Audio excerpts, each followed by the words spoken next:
Ole Gunnar Solskjaer has just exposed two current Manchester United players. And let's be honest, you won't be surprised who it is. So you might have already seen some of the interview that Ole did with Gary Neville on the Stick to Football podcast. Ole talked about how United missed out on the signings of Bellingham and Haaland, and also that signing Ronaldo was the wrong decision. He also said on his last game against Watford, he knew he was going to get sacked. So he asked any players that didn't want to play the second half to put their hands up now. They were 2-0 down to Watford, and guess who got subbed off at halftime? Scott McTominay and Marcus Rashford. Like, lads, are we even surprised anymore? McTominay isn't good enough for Manchester United. We all know this. But Rashford, this man is a walking embarrassment at this stage. On the eve of an interview where he comes out and clears his name and says how committed he is to Manchester United, it then comes out that he's substituted in a game where his manager needs him and he needs to be relied upon. A club like United, you would expect them to put up a bit of a fight in the second half to try and get a draw and even maybe go on and win the game. But nah, Rashford just wasn't bothered with it and he wanted to be taken off. Donny van de Beek, a man who was slated, comes on, gives us all and actually gets a goal in that game. Rashford has all the talent in the world, but his attitude is shocking.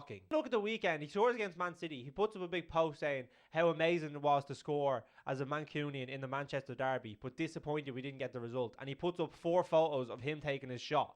Like, man, you were shocking for the rest of the game. It's just an individualistic idea to football. He only wants to think about how he can be his best, and it doesn't matter if the team suffers for it. Like, he scores that goal at the weekend and he thinks, I've done my job. People talk about the attitudes in the dressing room, and before they would have said it was Shaw, Maguire, Bruno Fernandes. Rashford is in all of that category and more.